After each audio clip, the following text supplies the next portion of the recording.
राजकारणापेक्षा समाजकारणाला प्राधान्य देणारं व्यक्तिमत्व, पुणे शहरातील लोकांच्या व्यथा जाणणारं नेतृत्व, कसबा विधानसभा मतदारसंघाचे माजी आमदार आदरणीय रवींद्र भाऊ धंगेकर आज आपल्यासोबत चर्चेसाठी उपस्थित आहेत. आदरणीय रवींद्र भाऊ धंगेकर, आपण काय सांगाल? गोगोले साहेब, तुम्हाला पहिल्यांदा मी धन्यवाद देतो.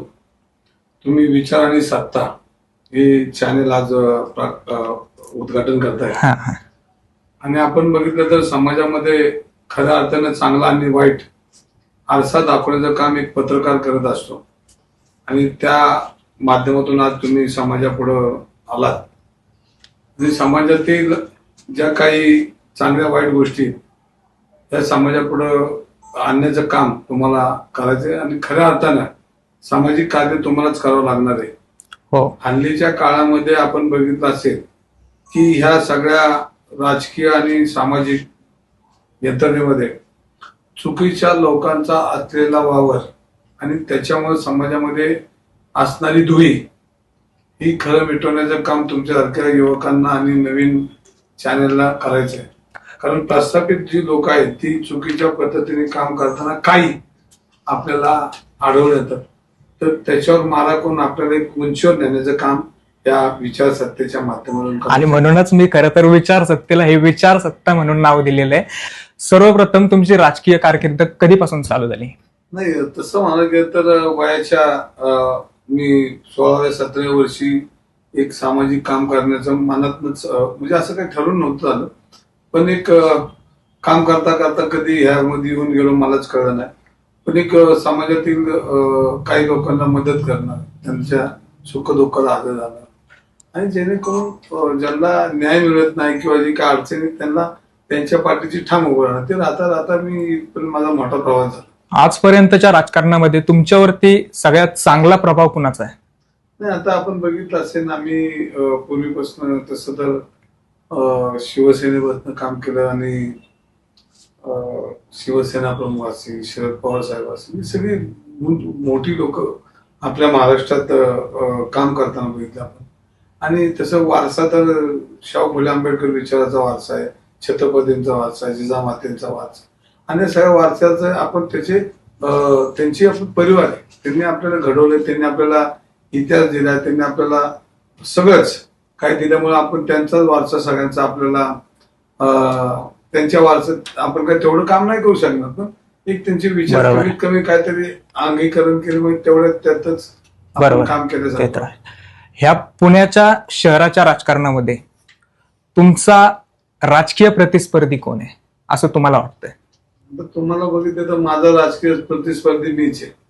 अच्छा, मला दुसरा राजकीय प्रतिस्पर्धी मध्यंतरी होईज धंगेकर असं आम्ही ऐकलं होतं आणि त्यांच्याच सोबत आज महायुतीमध्ये तुम्ही आहात.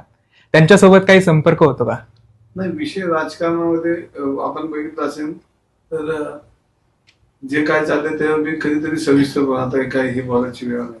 बरोबर आहे, पण राजकारणामध्ये काही गोष्टी विसरायच्या असतात, काही विसरून न द्यायच्या असतात. त्यापैकी कुठला तरी एक आपला मार्ग आहे आपल्या डोक्यात, ते आता काय बोलायची ती ही वेळ नाही. मध्यंतरी मोळ साहेबांवरती तुम्ही बरेच टीका वगैरे केल्या, आता वातावरण शांत झालंय का? नाही, मी मोहोळ साहेबांवर वैयक्तिक कधी टीका केली. ज्या पद्धतीनं जैन धर्मियांचं ती जागा असेल, हॉस्टेल असेल आणि विद्यार्थ्यांची आत्मीयता होती. अनेक विद्यार्थी देशामध्ये महाराष्ट्रामधनं तिकडे शिकून गेले होते आणि या सगळ्या प्रकल्पामुळे ते पुढची जे भविष्य होतं, पुढची जी युवक होते त्यांना मग राहण्यासाठी गोरगरिबांची मुलं शिकणार कुठं, त्याचे एक आत्मीयतेने बोलतो. माझं वैयक्तिक कोणाची काय वाद नाही, पण तू जेव्हा जेव्हा होईल तर कोण नाराज होतो, कोण खुश होतो, कभी खुशी कभी गम. आता आपल्याला मध्यंतरी अचानक दुःखद बातमी मिळाली. आदरणीय दिवंगत उपमुख्यमंत्री अजितदादा पवार यांचं दुःखद निधन झालं. त्याच्यामध्ये विधानसभेमध्ये अनेकांनी त्यांच्या बाबतीत बोलले, त्यांना श्रद्धांजली वाहिली. यावेळेस तुम्ही सुद्धा विधानसभेमध्ये असायला हवं होता आमच्या मनामध्ये. आमच्या पॉडकास्टच्या माध्यमातून आदरणीय दादांना काय वाटतं तुमच्या दादांच्या बाबतीत? दादांच्या जाण्याने महाराष्ट्रात मोठी पोकळी निर्माण आणि दादा हे धाडसी नेतृत्व, कामाचं नेतृत्व पण आपण बघितलं असेल मधल्या काळामध्ये राजकीय जे काय झालंय त्याच्यातून त्यांना त्यांच्या विचाराला बी फाटा द्यावा लागला आणि एका विचाराच्या इच्छा नसताना त्या विचारात जावं लागलं. आता कुठल्या विचारात जावं लागलं कुठं नाही जावं ते काय मला विचारू नका तुम्ही, ज्यांना समजायचं त्यांना समजून जाईल. परंतु दादा हे व्यक्तिमत्व असं होतं की सर्वसामान्य लोकांपर्यंत शेतकरी असतील अनेक लोक असतील की त्यांची बाजू मांडताना आपण दादांना नेहमी बघितलं. आणि महाराष्ट्रामध्ये असा दिलदार आणि अनुभवी असं नेतृत्व महाराष्ट्रात मोठी पोकळी निर्माण झाली. या दशकात दादांसारखं नेतृत्व जाणार म्हणजे दादांचं काय वय नव्हतं जाणं, पण पुढचे 25 वर्ष जे महाराष्ट्राला एक आकार देण्याचं काम दादांनी 100% केलं असतं. कारण दादांचं म्हणजे दादांच्या जाण्याच्या अगोदर मी दादांचं एका भाषणात कौतुक केलं की असं नेतृत्व महाराष्ट्रातलं आहे, धाडसी नेतृत्व काम करणार आहे. शेतकऱ्यांपासून तर शेवटच्या टोकापर्यंत लोकांना कामाचं माहिती असणार किंवा ज्ञान असणार व्यक्तिमत्व मोठं एक विचार बरोबर गेला आपल्या. आता माझ्या माहितीप्रमाणे जसं मी दादांना बघितलंय, आम्ही भोर तालुक्यात येतो. भोर तालुक्यामध्ये शंकर मांडेकर आत्ताचे आमदार आहेत. तर त्यावेळेस प्रचार सभेच्या वेळी दादांनी शब्द दिला होता की मी ज्यावेळेस माझा आमदार निवडून येईल त्यावेळी इथलं एसटी स्टँड वगैरे सगळं सुधारवण्याचं मी काम करेन. आणि शब्द दिल्याप्रमाणे ते काम सुद्धा केलं. त्याच्यानंतर पुढे जाऊन MIDCचा प्रकल्प जो अजूनही रखडलेला आहे त्यालाही पूर्णपणे लक्ष घालून त्याच्यामध्ये दादा काम करत होते. आता आमच्या भागातलं लोकांचं अजितदादा जाण्यामुळे फार मोठं नुकसान झालेलं आहे. असा नेता महाराष्ट्रामध्ये पुन्हा होईल का? नाही, आता दादांच्या विचाराने आता दादांचे घरातले आमच्या वहिनी आता उपमुख्यमंत्री झाल्यात आणि ज्या काही गोष्टी असेल दादांच्या राहिल्या त्या पूर्ण करतील असा मला विश्वास वाटतो. कारण शेवटी दादांना जे अपेक्षित होतं तेच पुढं त्यांना ते सगळं न्यायचंय. तर तुमच्याकडे जे काही लोकांच्या मागण्या असतील तर दादांनी जे तुम्हाला शब्द दिले ते एकदा तुम्ही देखील सुरुवात वहिनींकडे दिलं तर मला वाटतं 100% वहिनी दादांचं स्वप्न पूर्ण करतील. आणि शेवटी महाराष्ट्रावर प्रेम करणारी मंडळी आणि शेवटी आपल्या देशाचं महत्वाचं राज्य म्हणजे महाराष्ट्र आणि महाराष्ट्राचं विकसित होणं हे देशाला महत्वाचा भाग आहे. त्यामुळे आपलं महाराष्ट्र आणि त्यात पुणे जिल्हा हा विकसित करण्याचं दादांचं योगदान पवार साहेबांचं आहे. पण त्यांच्याच कुटुंबात वहिनी आता आहेत, उपमुख्यमंत्री आहेत. तर तुम्ही ते काय निवेदन असेल ठीक आठवण करून दिली त्यांच्या डोक्यात असेल एक आठवण करून दिली तर मला नाही वाटत ते थांबतील ती करून. आम्ही रमेश बाप्पू असतील जिल्हा प्रमुख आपले, त्यांच्यासोबत कुलदीप तात्या कोंडे आणि अमोल भाऊ पांगारे, त्यांनी मला सांगितलं की आमच्या बाबतीत भाऊंना काय वाटतंय, काय विचार आहेत त्यांनी सांगावेत तुमच्या पॉडकास्टच्या माध्यमातून. रमेश दादा असेल, कुलदीप असेल, हे सगळे असतील आम्ही लहानपणापासून एकत्र काम करणारे म्हणते आणि आम्ही छोट्या कुटुंबातली लोक आहेत. मला आठवतं रमेश बापू असेल, आम्ही असेल आणि गणपती कार्यकर्त्यांपासून इथं आमचं मग आम्ही राजकारणात आलो, निवडणुका लढल्या, हारलो, जिंकलो, पुढे गेलो, पण तीर्थ आलो, पण लढतोय. तर हे आम्ही सगळं सामान्य कुटुंबातले लोक आणि एक कुठलाही वारसा नसलेली किंवा लय मोठा पक्ष आणि त्या पक्षात आता तुम्ही बघितलं कोणी तिकीट दिलं की निवडून येतं, कोणी काँग्रेसचं कोणी तिकीट घेतलं ते निवडून येत होतं. आता तीच परिस्थिती जनतेचा तो आता भाजपच्या माध्यमातून. पण ही सगळी मंडळी काय विरोधात राहणार आमच्या कारण सत्तेच्या विरोधातली माणसांनी किंवा लयच शेवटी लय पुढे नाही करणार स्वतःची हिंमत बाळगणारी ती घरी आम्ही चौघ पाच जण आणि त्यामुळं ती त्यांच्याबद्दल एक माझे सहकार्य म्हणजे त्यांचं कौतुक मी नाही केलं किंवा समाजाने नाही केलं तर मग उपयोग कारण कायम समाजाच्या हितासाठी लढणारी तिन्ही मंडळी आणि समाजात काम कर सुख दुःखाला जाणारी शेवटी एका कुठल्या विचाराची लढाई लढताना समाजाचा विचार करणारी लोक आहेत. त्यामुळे त्यांच्याबद्दल माझ्या मनात तर चांगलंच. बरोबर. मी तुमच्या बाबतीमध्ये निरीक्षण केल्यानंतर ना मला असा अनुभव आलाय की ज्यावेळी मी तुमच्या ऑफिसला आलो त्यावेळी सुद्धा तुमच्या सोबत लोक होती, लोकांचे प्रश्न तुम्ही सोडत होता ग्राउंड लेवलला. तुम्ही स्वतः तिथं बसून तुम्ही इतक्या मोठ्या लेवलची खासदारकीची निवडणूक लढवलेली आणि त्याच्यानंतर सुद्धा पुढे जाऊन इतक्या खाली म्हणजे तुम्हाला कार्यकर्ते वगैरे आहेतच पण तुम्ही ग्राउंड लेवलला स्वतः बसून ती कामं करत होता. आणि सोबतच माझा प्रश्न असा आहे की ज्यावेळी तुम्ही ती कामं करत होता अशी ही सगळी कामं करत असताना तुम्ही कुटुंबाला कसा वेळ देता?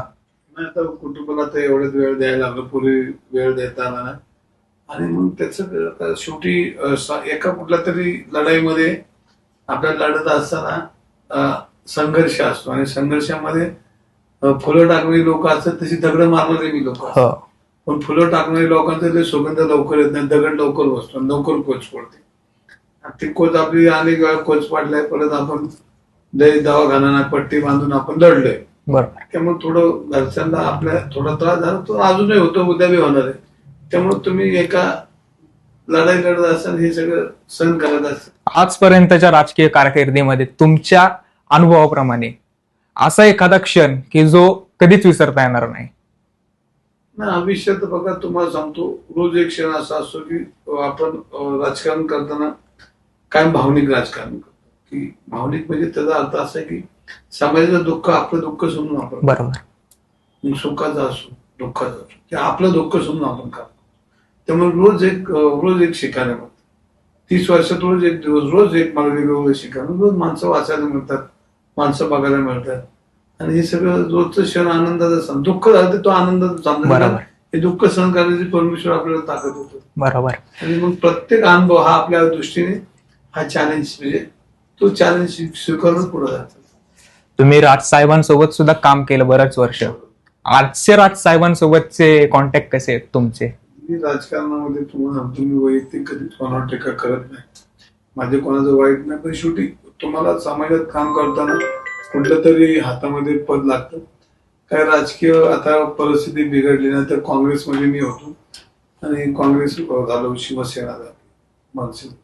ठाकरे परिवारांचं पहिल्यापासूनच तुम्हाला माहिती की सर्वसामान्य कार्यकर्त्यांना आकार देण्याचं काम त्यात आम्ही घडून गेलो. त्यामुळे त्यांचे काय वाईट संबंध नाही, माझे कोणाचे वाईट. तर पक्षातही कालांतराने वेगवेगळे त्या वेळेला स्टेजवर आल्यानंतर बांधला माणूस अवसरी नाही पक्ष उत्तर काल अनेक. बरोबर. मी तुमच्या बाबतीत अनुभवलं, तुम्ही अचानक अशा टीका कुणावरती करत नाही, तुम्ही त्या ठिकाणला शेवटपर्यंत नेता, त्याच्या बाबतीत पुरावे सुद्धा देता. बऱ्याच ठिकाणी आम्ही बघितलेलं आहे मीडियाच्या माध्यमातून. मी मॅनेज होत नाही. बरोबर आहे. ते तर आहेच. आणि आपल्या पुण्यामध्ये पबवाले, मध्यंतरी तुम्हीच तो मुद्दा लावून धरला होता, पबवाले त्या ठिकाणी हफ्ता घेत होते. एक आमदार म्हणून बोलतोय. त्यांच्या तुम्ही काय स्वतःला शहाणे समजता का? आपण बघितलं असेल तर पोर्शोकाल झाले होते हो, आणि त्याच्यामध्ये नाग 2 मुलांचा बळी गेला.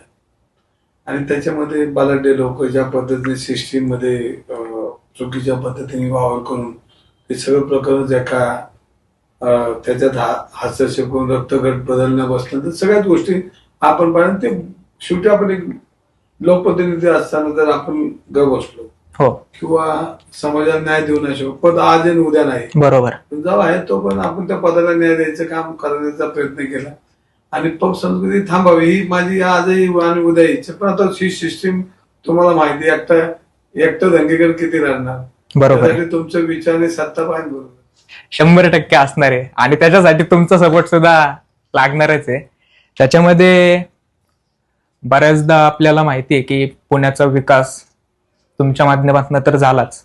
ज्यावेळी तुम्ही आमदार होतात त्याच्यामध्ये तुम्हाला समाधानकारक कुठलं काम झालं की जे तुमच्या लक्षात राहील असं, आणि त्याच्यातनं लोकांना सुद्धा समाधान होत? नाही, विषय बघा, मी सातत्यानं लोकांच्या परिवार म्हणून काम केलं आणि मग रोज आजही म्हणजे सत्ता असली नसली तरी तेवढंच काम मी करतो.